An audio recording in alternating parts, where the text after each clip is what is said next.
Hello, my name is Jason Harris, and I am a certified celebrant. I tell some people that, and they say, "Your what hurts?" A celebrant is someone who professionally speaks at funerals. I'm a funeral celebrant. I help people celebrate the life of their loved one. Now, I've been in ministry for about 35 years, and I went to Bible college and seminary, and this may or may not surprise you. Out of 8 years of schooling, I had not one class, but one lecture on how to do funerals. And the rest of all of the training was basically how to preach and do ministry and things like that, but not how to do funerals. And as a pastor, which I was for several years, and I've been in youth ministry and some other things like that, but as a pastor, pastors are many times expected to do the funeral for someone who is a member of their church. And you may or may not know them well. But I got into the funeral business about 11 years ago and really selling pre-need funeral insurance, and we won't talk about that right now. But as an East Texas market sales manager, my job was to get to know funeral directors, and I worked with about 50 different funeral homes across East Texas. Well, funeral directors, pretty tight-knit fraternity, if you will. They all seem to know each other. They know of each other. And word started getting around, Jason does a pretty good funeral. And many times a family may not have a pastor. They may not have a church home. And so I started being asked to do funerals for people that I didn't know. Well, how are you going to celebrate somebody's life if you didn't know them? I came up with 5 questions. And the 5 questions that I ask, they worked out so well for me in writing eulogies for someone that I didn't know that I wrote this book, and it's called Good Grief, Celebrate Your Life. And in this book, I write about 4 different applications to these 5 questions. But today I simply want to give you the 5 questions. And I asked if I was doing a funeral for someone's grandmother, for example. The first question I asked is, what did you call this lady? And I'm not looking just for the name. As a pastor, I might get handed an obituary with the full first, middle, and last name of the person who passed away.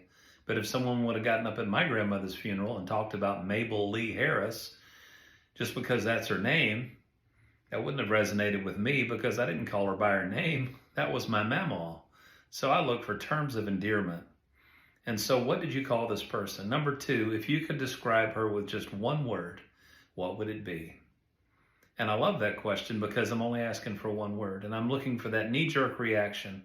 And do you know I can ask that question to 10 different family members, and I'll literally get 10 different answers. Many times it's different answers, and they're all correct, but it's how did you experience this person? And then when I share the answers at the funeral, what's beautiful is after I've shared all the answers that I've harvested, I get to look out at the crowd who has come to her funeral and say, now what are we leaving out? Just raise your hand. I'm not asking for a speech. I'm asking for one word. And the family gets to hear it's like popcorn all over the chapel. She was beautiful. She was amazing. She was inspiring. She was so giving, or whatever.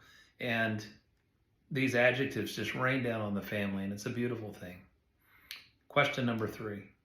What's one of your favorite memories of or with this person?